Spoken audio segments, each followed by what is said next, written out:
Back row Baptist. The bad girl.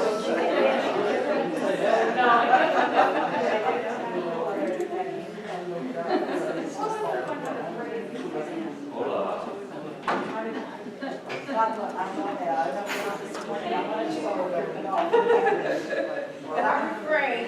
So I don't need to buy the gift. I'll know what's in it.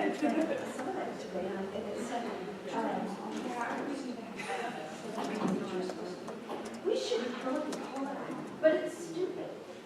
Because we should both drive here. We don't want to drive all the way back down here.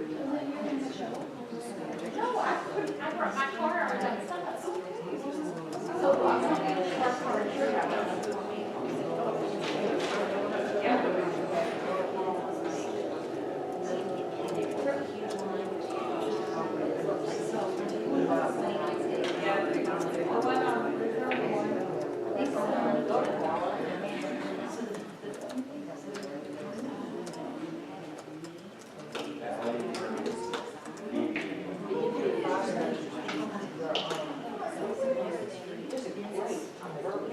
Right across the street from the Art Off Center. That building.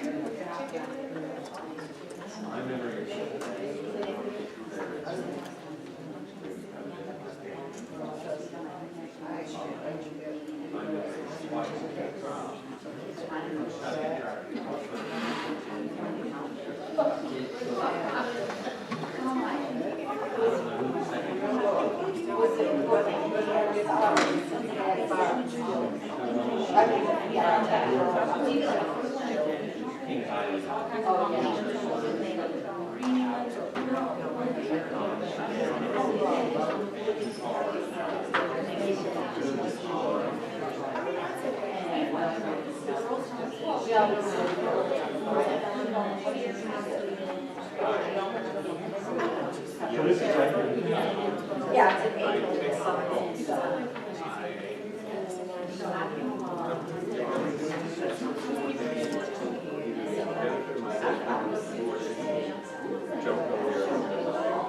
You were talking to the right person.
And you just see that.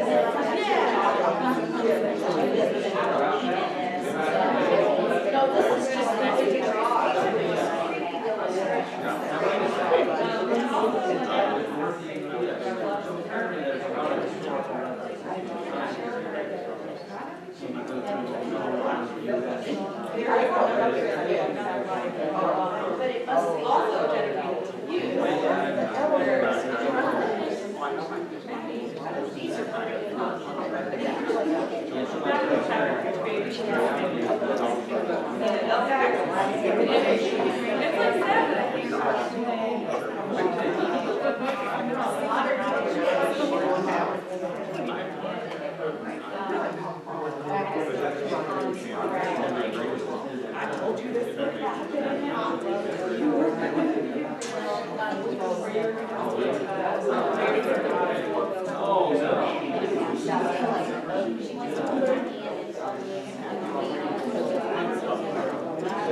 She said, which mic is she supposed to use? The one she holds in her hand or the one that's sitting up there? What is that, the hand? The hand one, okay.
I'm sure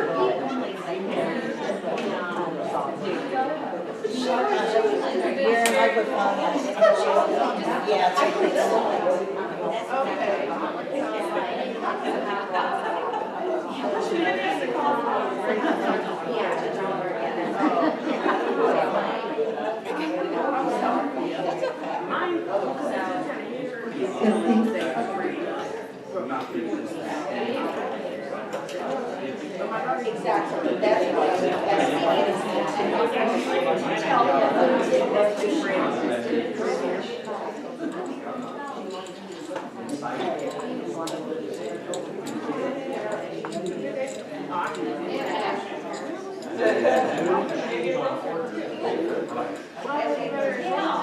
Okay, we're gonna go ahead and get started.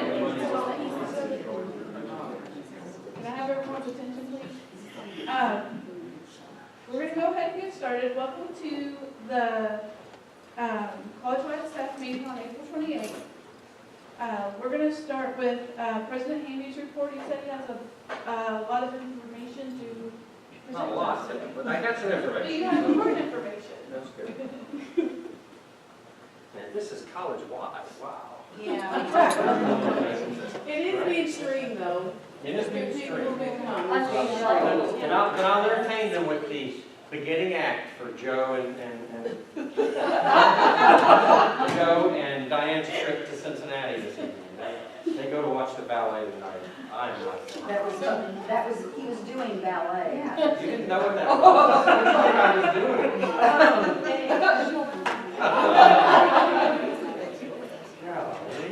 Okay, so just a couple updates for you.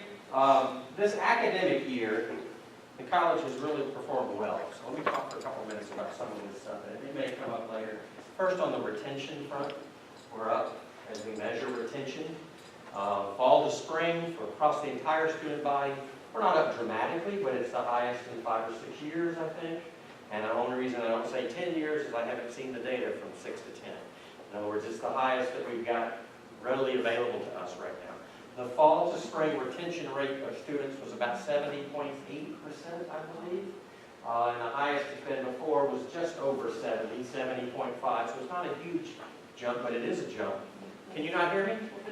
Oh. Good deal, sorry about that. And then probably more, from a more visible standpoint, the federal data that gets reported, they look at first-time, they look at full-time students who are first-time students, and then they look at first-time students in general. And across the board, I don't have those numbers memorized, but fall to fall, the federal data that's going to be reported is going to show an increase of about 3% in those groups. And that bodes well because returning students, first of all, they're more likely to be successful. They're not going to be successful if they don't return. And of course, we continue to have those students enrolled in the college. And I would say a fair chunk of our enrollment concern in recent years has been a declining number of students who return for us. And so the trajectory looks positive now. And so we feel good about that. On the budget front, we're going to have a balanced budget this year. In fact, it's going to be better than a balanced budget. So we came into this year owing the system money. In other words, we had no savings. In fact, we owed the system about $2 million. We're going to actually about $700,000 in cash and about $1.3 million in reserves that we're required to have that we no longer have. So that adds to the $2 million or so. We're going to end the year. Gary's not here.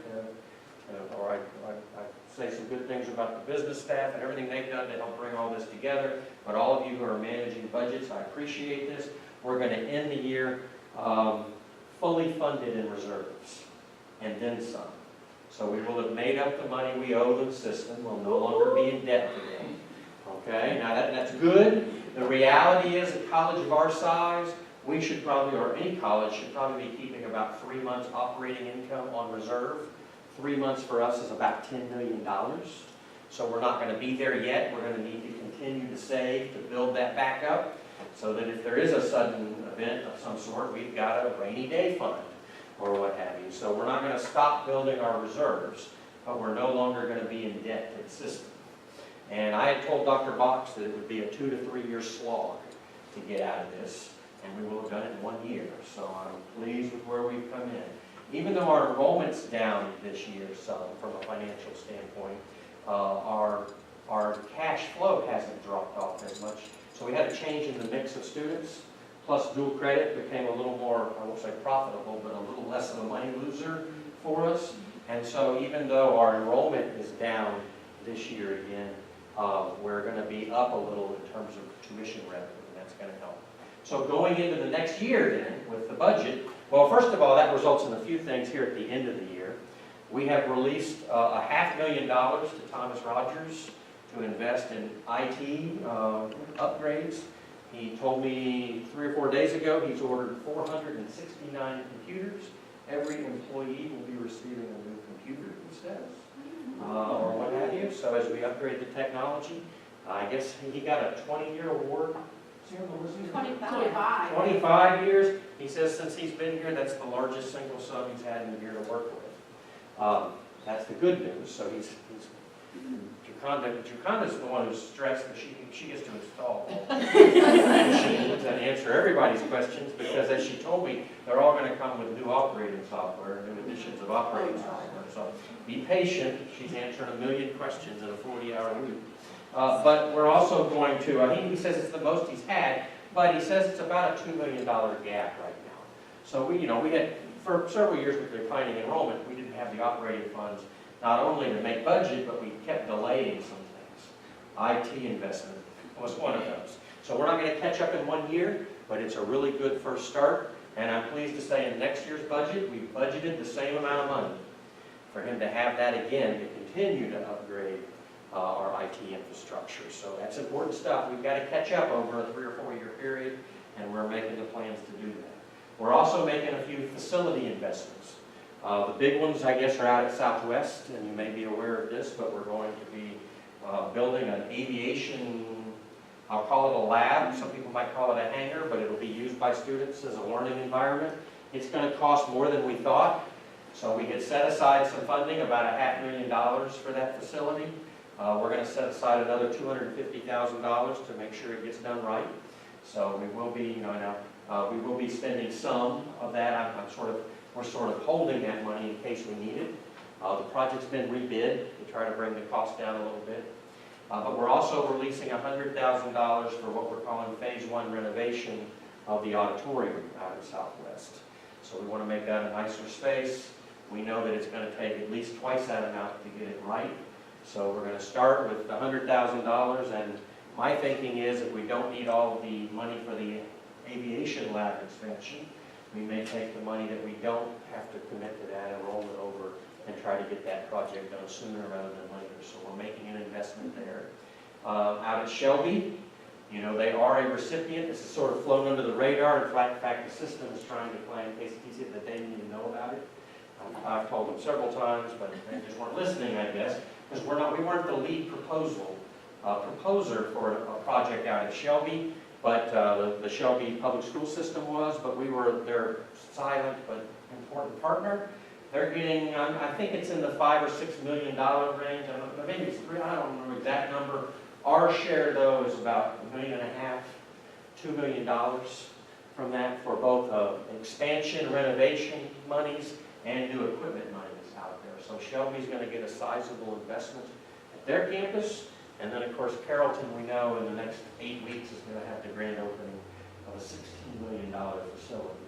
And so if you're ever heading that way, say to a ballet or something like that, you should stop in and just sort of get a look at what $16 million will build you, because that's about what we're going to spend here on this campus because of our funding on the Emmett building that we're planning on constructing. And so we have the actual building itself is going to cost just south, we hope, of $15 million. So it'll be equivalent in scope. And the good news on the front for that particular structure is we have been notified of the largest single individual gift we've ever gotten from somebody to the college. And so we've had a private individual who wishes to remain anonymous pledge $250,000 a year for 4 years towards that structure. So he's given $1 million. And it wasn't somebody who was really on our radar when we actually made the building proposal. When I say that, we didn't count that gift in our planning for fundraising for the building. So we feel like that gets us off to a really good start. We are going to have to raise, depending on who's doing the math, $3.5 to $5 million on this building or what have you. But Don is hard at work, and the foundation staff are hard at work on that. I know we've had some meetings with a couple of key foundations, and we're thinking that about half of our need will hopefully be met through foundation support and the rest through private gifts. So this gift is important for us, and it's a good first step towards that project. So then we're building the budget for next year. And day before yesterday morning, the budget group that meets after we get a first pass, we changed the process this year substantially.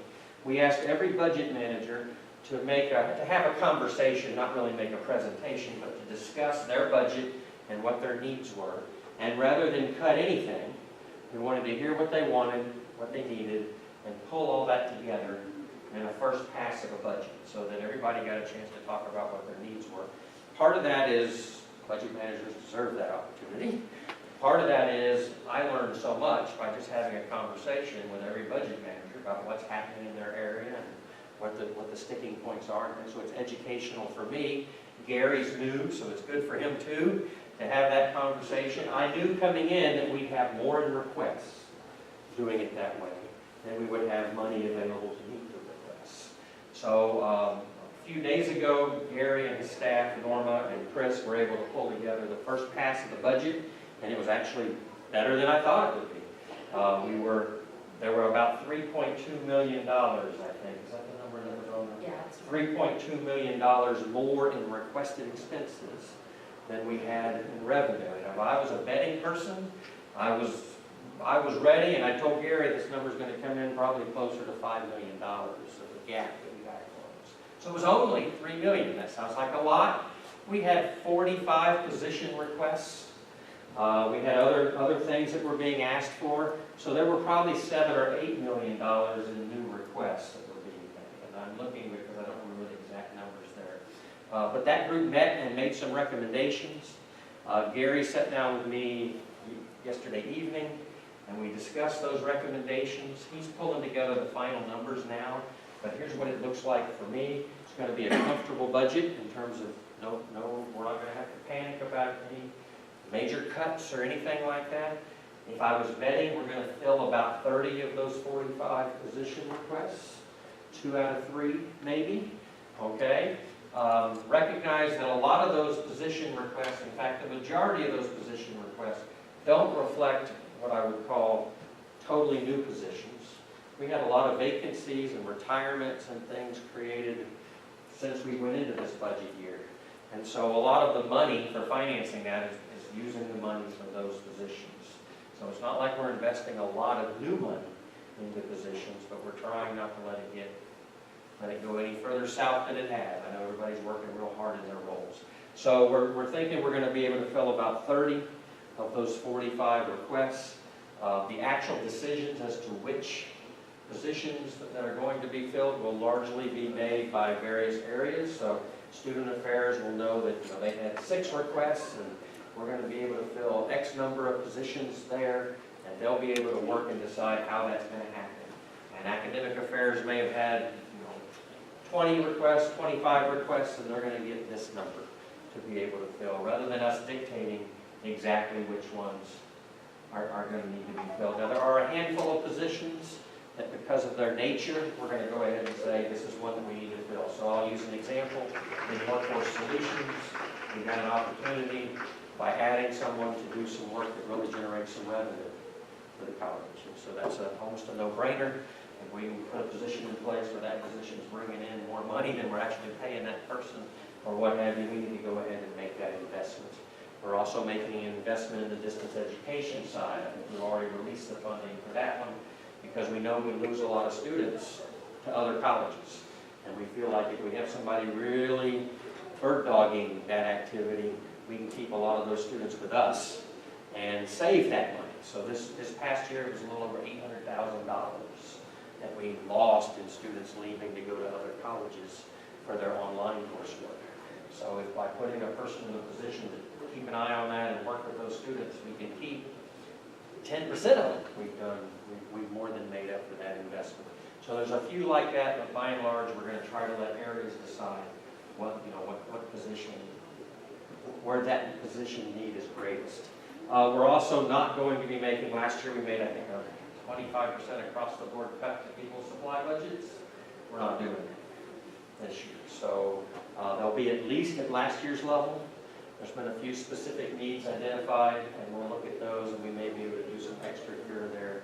But it's going to be it's not a great budget in terms of, we're just rolling in the dough, but it's not a budget that should concern everybody. The challenge on it, I guess, is that we're taking the leap of faith that we're taking is that we have stemmed the tide in enrollment decline. And that's what we're assuming here with this budget. So we're not budgeting for an enrollment drop. And so that makes, there's a lot of little things happening that I hope add up to some big results on the enrollment front. We have a reconstituted enrollment department, recruiters, marketing is going to be doing some more this summer, we're going to invest more than we have in the past. We're going to be buying a special product from Blackboard to help do some work on students who tend to fall into what we call the summer melt period, where they say they're coming and they don't come. We're going to make sure that we're really reaching out and working closely with those students. There's a lot of initiatives internally that bode well for enrollment. Plus, we have the Governor's Promise Scholarship. It's becoming less and less of a promise, but it's still getting some press and helping us. We've got some other groups that are stepping up to do more things. And we have the impact of an improved retention rate.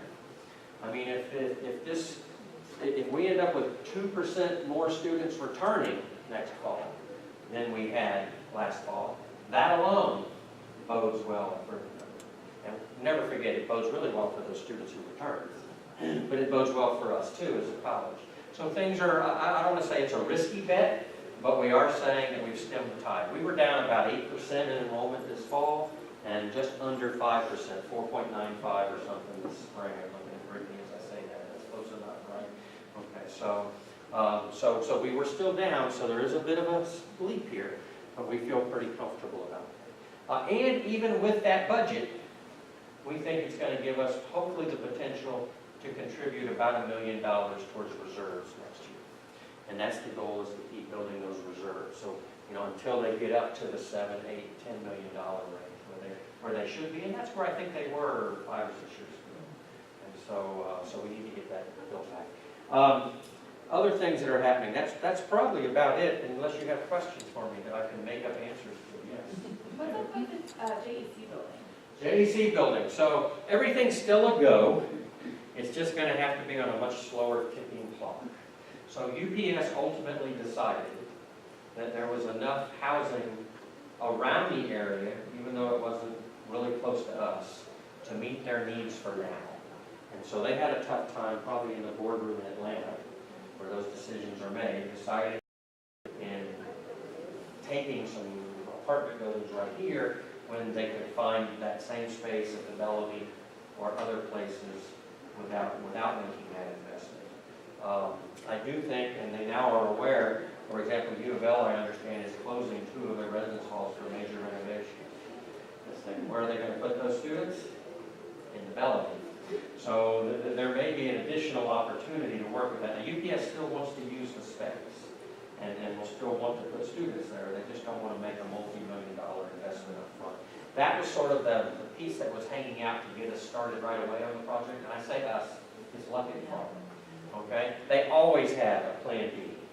And plan B was to use community block grants and development grants and other things that they can do to pull together the financing for the renovation. It just takes longer to bring all that together. So the last phrase I think they used was 6-month delay. That seems awful short to me. So I'm going to say a 1-year delay or something. They may start doing some things, but in terms of really going at it, it's probably going to be set back by a year. The bookstore has completed its preliminary designs for what it wants to do there. The presidents at the last PLT all voted unanimously to extend the contract for Barnes & Noble. That makes me feel good because it guarantees for me that they'll make the investment. That could happen sooner rather than later, and that may make some trip. Now, right now, the plan is not to do that space first, but I do know Barnes & Noble is ready. I had a meeting with them last week to give them this delay information, and I wasn't comfortable saying 6 months because we ought to be back in 3 or 4 months saying 6 more months. And so I'm going to say a year or so. But there is positive movement according to Luckett Farley on the financing. So nothing has gone away in the project. Okay, and nobody is saying it's not going to happen or it's not going to happen to the same scale. And that last meeting was probably 3 weeks ago, about right. So it's good, but it's delayed, right? In the meantime, we continue to pay rent. We continue to operate in the space. If the air conditioner doesn't come on here when it's supposed to come on, we're not on the hook for it. Okay, so that was always one of the driving factors here is, you know, that could be a $500,000 expense if the air conditioner just shutters and doesn't work any longer, because we know it's on its last leg, and that's part of their renovation plan. But now they own the problem if that happens. The foundation, by the way, is an owner to 25% of the profits of the building, but is not involved in the financing of the renovation. So we're not on the hook for that piece. So that's where we are on that. We haven't gotten the information from the state on the Ammon building in terms of what we need to do to get that project up and running. And I really don't understand why, because for me, the governor ought to have a vested interest in showing some things happening before the next election or what have you, and that just doesn't seem to be a high priority right now. So we haven't, we were told when we got a letter 2 months ago saying we were going to get it, in the coming weeks you will receive information. Well, it must have been 30 weeks, not 3 weeks, that we haven't gotten it. Other questions? Concerns? Yes? All of nursing faculty uses SharePoint very frequently, especially with students' APPs, academic program plans. Is SharePoint going to be fixed anytime soon? So I didn't know SharePoint was down. I didn't either. At my last president's meeting, I'm not a techie, Joconda will I've been hearing tell you that. everything. At my last president's meeting, they were showing us new ways to use the product. So I said, it might be involved in an upgrade scenario right now, because they were trying to teach us how to, of course, trying to teach presidents how to do something is an exercise in futility. So, so it's certainly not going away. Okay. So Plus, if- we're gonna be moving the APPs and stuff to Starfish. Yeah, I So saw if that. you're having issues with it, reach out to Thomas Rogers and then let's see if we can find out what's going on there. Because I've not, usually I'll get an email that says we're having trouble with this software, that software. I Yeah, haven't seen it. I try it every so often and it's just not doing what it's. So I would call Thomas and of course. It's not down. What's that? It's not down. It's not down, it's up. It may be a unique problem you're having. Okay. And so we may need to just address it that way, okay? Now, I do believe there are some new features about to come out of it, because they were, I basically thought, well, heck, I don't use the old features at one time. So I can't tell you what they are. Other questions? Thank you much. I'll hand it back over.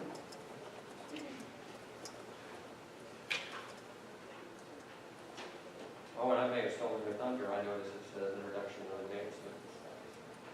Sorry. I'll wait till If I announced the gift when he should have said it, I'm sorry. save me till the final. It's always good about going first.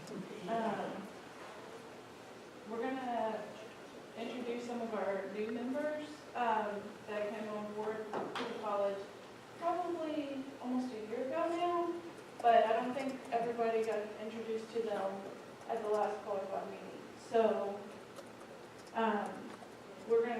the vice president of advancement is Don Sheeman, did I pronounce it? Our chief financial officer is Gary Dryden. Who's pulling the budget together right now? We have a board meeting, small board meeting Monday morning, to try to get them, to understand what we're doing with the budget. So he's got his head down, really working hard on that today. And then our VP of marketing is Ben Jackie. And then Laura Smith, do you want to introduce your new person to your department? Yes.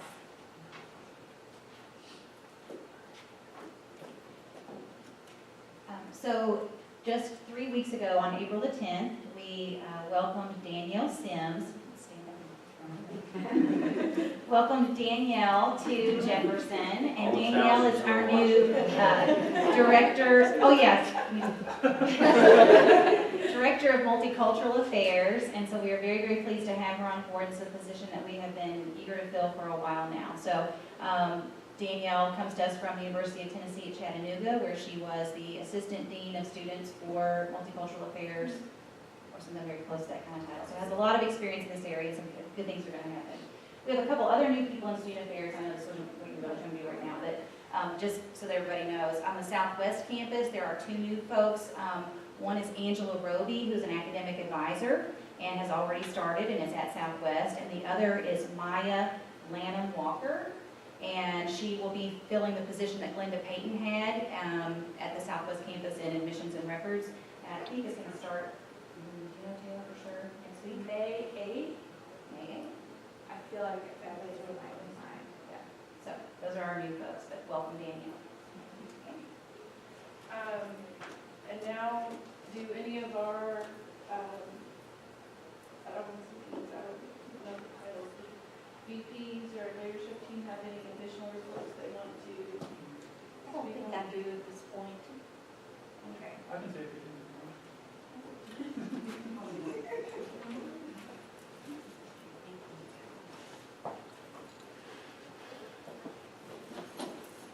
couple of things. That I mentioned at the faculty meeting the other day. One is, we've been doing the Adjunct Academy for the last few years, and we've also, as part of that, do an Adjunct of the Year award, both on the technical side and on the gen ed side. And so we had, I think, 10 nominations, and their files or portfolios are due today. And then I need to set up my committee next week to try to make our decisions on the 2 winners. So that'll be coming up soon. And the other thing, we're introducing new people. But the faculty meeting I mentioned, we're having like 12 faculty retire this year. And just in the gen ed area, it was 216 years of service combined, all the people that are leaving. To give you some sense of, Ron Walford has been at the college 46 years, which is mind-boggling to me.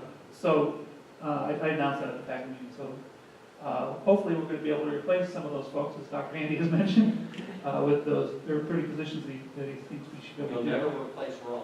That's true, we'll never replace I'm Ron. not sure it's legal for the college to continue without Ron. And Diana's joke Check that, the statute. how does the college even function without Ron Walford around? So, he may have been there that long, you can understand why. So that's all I got. Any questions for me in the academic area? You want to talk about? I do need to add one more thing. I didn't realize Ben wasn't here, and so I should probably talk a little bit. I talked about the investments being made at the other campuses. If you pay attention, you'll start to see some things happening here. We're not really doing any one big thing, but we're doing a number of small things to try to help the campus start to feel just a little more comfortable for students. So even in this building, you can already see that we're shortening the entranceway there, we're the counter, and we're putting in a student charging station, some things like that. Today they're installing, and I don't guess they have everything in they need, some tables with umbrellas in front of the Hartford building. There's going to be a renovation inside that lobby area to make that more student friendly. We're going to get new signage around the campus, including a lit sign up on the top, I hope, of Hartford. We've got problems with getting a crane up there. We've got to work through that. But anyway, so that when you come from the south on I-65, you can see, just like you see Norton's or whatever, you can see our name there on the left-hand side.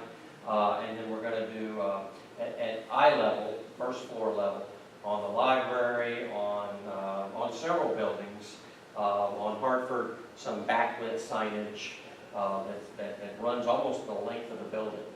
And so it's intended to tie in with the color schemes that the JEC is going with, and the idea is that wherever you are on campus, you can tell the college buildings by some of the design elements that they have closer to ground level. And then finally, the Metropolitan Sewer District has found the funding to do a renovation of 2nd Street from where the Omni's going in, so in front of the Omni, so it's not just for us, all the way up to Broadway. And so we're going to try to take advantage of that and pull some of the design elements that we did on 1st Street and some other things that we're having over there, so that that side of the campus gets kind of tied in, so that hopefully it starts to feel like a collective campus and people start to realize, oh, that's where the college is. Finally, we're in the last stage of approval, and it's a nightmare, for painting the bridge. So the I-65 underpass on both sides of Broadway, we hope, is going to be painted with our colors, with our messaging on both sides there, like U of L has done on theirs. U of L never asked permission to do theirs. And so as Don, I guess, went to one of these meetings, and the comment Don made to me was, I hope U of L never needs help from the highway department. So we decided we're going to do it right, and we won't do things until we have all the permissions in place. But that's a major bureaucracy. We've got the city support now. We're down to just the highway. State highway department? Federal highway department. So you can imagine. So anyway. They're putting up those banners on the windows of the Michael Murphy building right now. Okay, so there are. So there's some banners going up around campus too on the Michael Murphy building to try to improve the look of that corner. And so we are, when it's all added together, it's probably $50,000 worth of investments, but it's a lot of little things that start to add up. And we'll try to continue to do more and more of those. Sorry, I forgot. And I just want to add, Yes. it's about 2.5 cents. The good thing is that some of the technical support that we're working with marketing with, we is in the EPIC grant, the college is not paying for it, it's actually coming from the grant, so that is also a plus, with some of the charging stations, technical support, other things to make things student friendly, some computers in certain areas that need them. Those are the things that a grant can add, it's actually at no cost to the college itself. So, I think 30,000 of the money that we're investing in this is actually coming from grant sources. I don't know that it's all Epic grant, but it's, you know, the team over there has helped a lot, helping us find the resources to do that. You're pointing. Oh, and I'm Oh, sorry. And we have a new staff member at Grants and Contract too, and this is Kenya. She works with the Epic Grants, and she is helping on the side of recruiting and success coaching students that are in online IT programs. So that's going to help on retention as well on that side. Good to have you. For clarification about Evelyn's question, it's not, like I said, SharePoint is no down. The issue with the SharePoint is that your name of your files are more than 30 to 40 characters long, and that is the issue with your files in SharePoint, but it's not a SharePoint issue. Yeah, So we'll make sure you get the help you need to get that fixed so you're back on. I've already started working on those file names. Sorry, I'm back.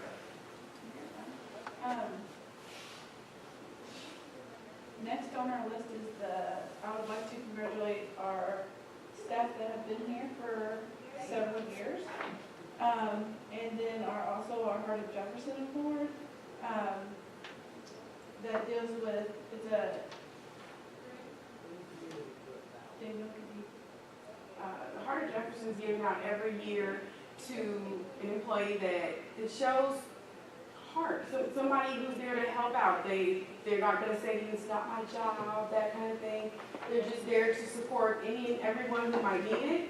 And we just like to shout them out for that.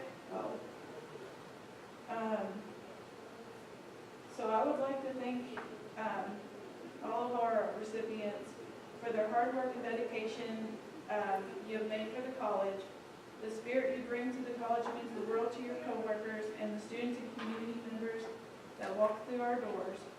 You all have endured the forever-changing world of higher education to welcome the new adventures and hold the spirit of learning in your hearts.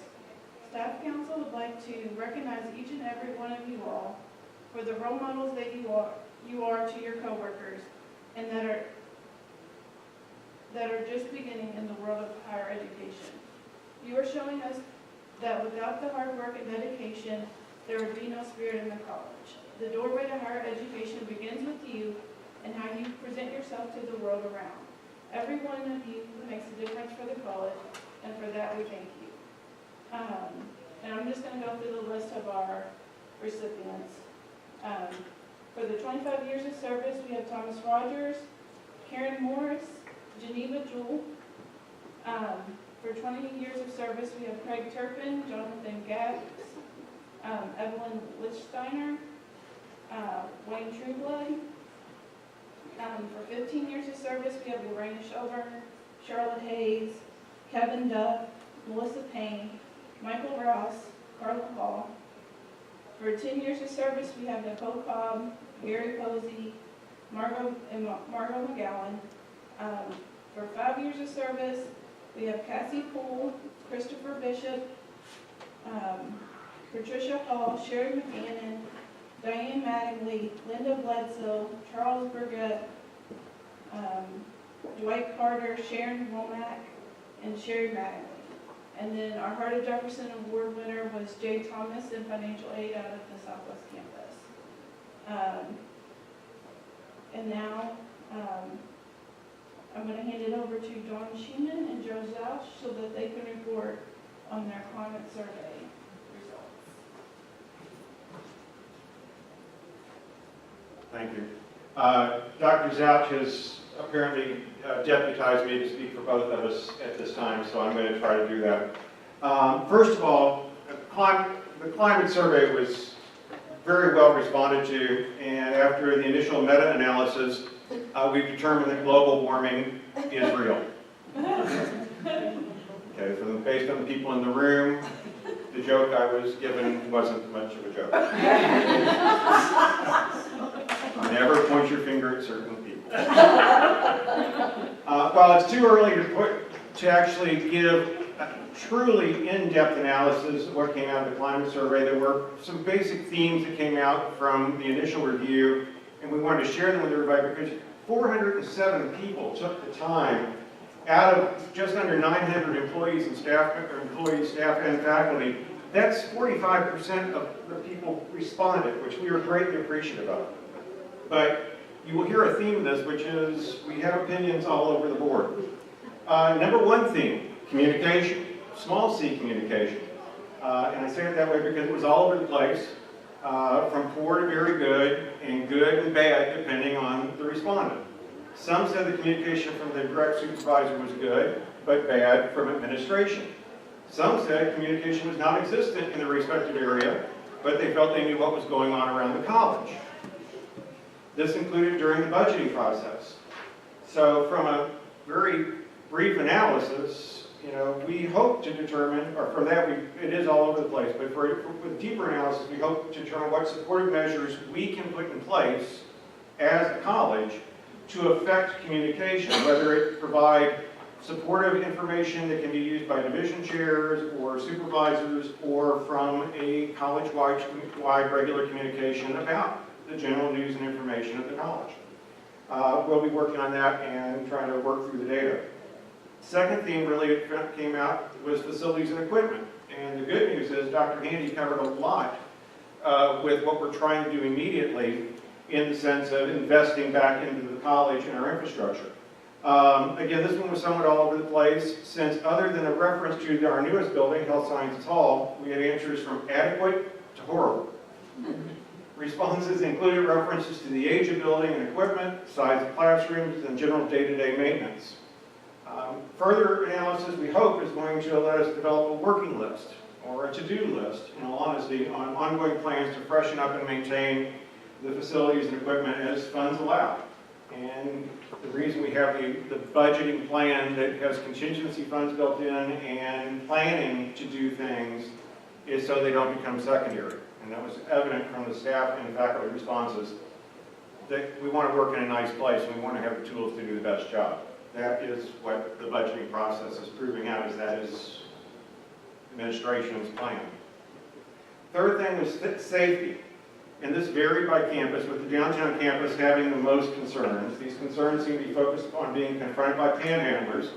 And in 3 meetings this week, I was pointed out as being the college's chief panhandler. And I don't think I was referenced by name in the climate survey, but I will tell you that if you do see me around campus, there's a 50-50 chance that I will be asking someone for money. Maybe not you, but please understand, I don't think I was one of the panhandlers referenced in the survey. We're going to be working on a list with campus security and campus safety to try to find a way to work that, but it's a bigger problem than just JCTC on the downtown campus. We have to work in concert with LMPD and other city officials to make sure we can do a good job with that. And I didn't mention it, but one of the other investments here that we're making downtown is going to be in updating our existing security camera system and starting to expand the scope of that some too. We know with the new building, we've got an outlet protector that's looking at the corridor in front of Thornton, not just alongside of it. And so we're going to start looking at that area as well. And for those who didn't hear Dr. Neat's comments, part of the investments being made are in updating our security cameras and seeking new ways to protect the new corridor up and down First Street. One of the fourth things we really wanted to highlight for purposes of this is being valued. Employees all want to feel valued. And it was, again, yes and no by direct supervisor, yes, universally by coworkers, which means that with each other, we're very supportive and very nurturing. But it also indicated yes and no by administration. So the answers were all over the place. We hope by drilling down on doing some additional analysis, we can find ways to make sure that the appreciation that truly is felt is communicated. And again, it goes back to everybody is doing something important for this college. We just need to make sure that you know when you're doing it, sort of, not instant gratification, but as close as we can do, is that you know you're being appreciated for the great work you're doing, and that we can work to find a way to communicate that more regularly or more consistently. And then one of the questions that come in 2 previous meetings was about morale. And the best way to describe it is, again, all over the place. We have people who are euphoric about everything going on right now, and that's wonderful. And we appreciate the fact that that is the type of attitude and momentum that builds on the momentum and keeps going forward and drive because people are optimistic. We also have people who are still very much, and I wasn't here last year at this time, who are still very much grieving the loss of colleagues that they worked with for many years. That is understandable. Again, morale was all over the place. But it seemed that we might be, from a cursory review, it seemed we might be getting to a point where people are seeing the light at the end of the tunnel and not thinking it's a train. That is when the grieving ends and you start seeing that you're about to cross through a threshold to a better place. That is what that's about. So I think that analysis will prove that we're on that path, but that came up in the faculty meeting, and I want to share that with you, that we provided that answer. So while I'm here, I'm going to say one thing. Thanks to everyone who participated in the survey. It's very, very important that we get that kind of feedback. And as Dr. Zouch and I have been talking, we're coming out with work lists, action plans from the responses. So these are going to be put into action in one way or the other to make sure we do a better job. And then the next time we ask for feedback, hopefully, we will all be out there where we see the light at the end, or we're walking in the light outside the tunnel. On behalf of the advancement team, since that's part of my day job, since I leave the research to actually Dr. Zouch, all staff are invited who can be there on Thursday, May the 11th at 11:30 a.m.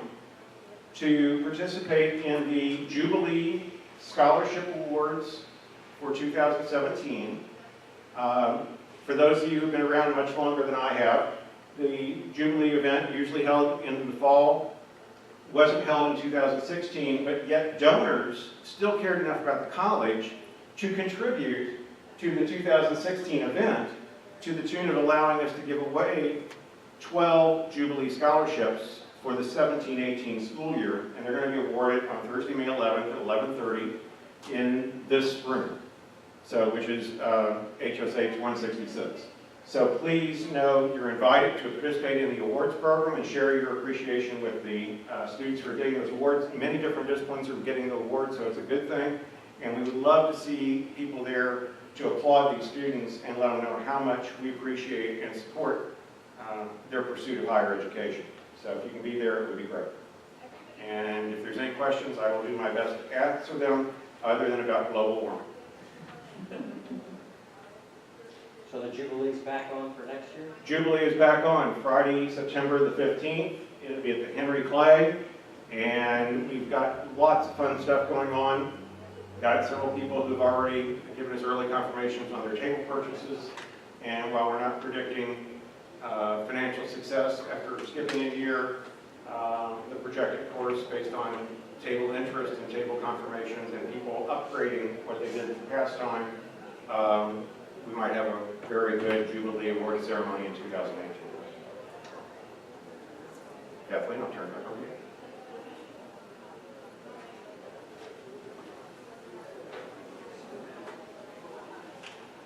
Okay, now, we have our JCTC Board of Director nominees.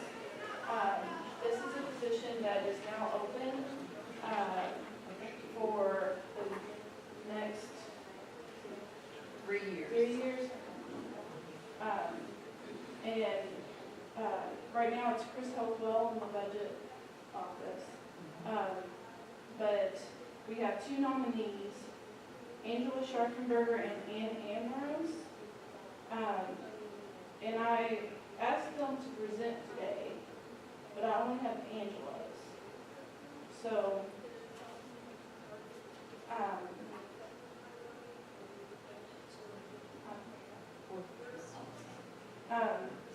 so what I'm going to do is I'm going to, instead of reading this one, I'm going to send it out in an email, and I'm going to have a college-wide vote for this nominee, and then we'll announce the winner by May 13th, because May the voting will end May 12th. We'll start the voting on the 1st. And then, So are you going to give Ann a chance to supply something actually? yes, Contested? we will give Ann the opportunity to submit something. I just haven't heard from her yet. Is there anything else that needs to be included in the meeting today that we haven't covered yet? I'm sorry? Oh, yeah. Okay. The staff and faculty picnic will be May 12th at the Southwest Campus from 9 a.m. to 4 p.m. Dr. Handy, who just left, he said the supervisors get to decide the basis on closing notice. And so, you'll just need to speak with your supervisor to see if you can attend the event. What time are you off? It's from 9 to 4.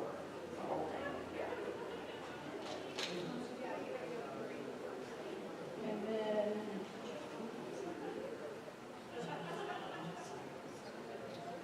then we'll have following emails sent out about the cornhole tournament, volunteers and things like that. So is there anything else other than that that I've missed? Okay. Well, I just want to thank you all for a wonderful year. I wish I could have been here more often and participated as much as possible because I was working the first half of the year. And then next year, we're looking for more staff council members because we are missing so many on our staff this year, our council this year. So next year, if you are very interested in signing up or being nominated, contact me or Stephen, who's not here today. But contact one of us to get more information, more about the meeting dates or anything that you might be interested in. If there's events that we had this year that you would be interested in volunteering at or helping out next year, contact us, we'll get you involved. But other than that, thank you all for this year. It's been a blast. Thank you all.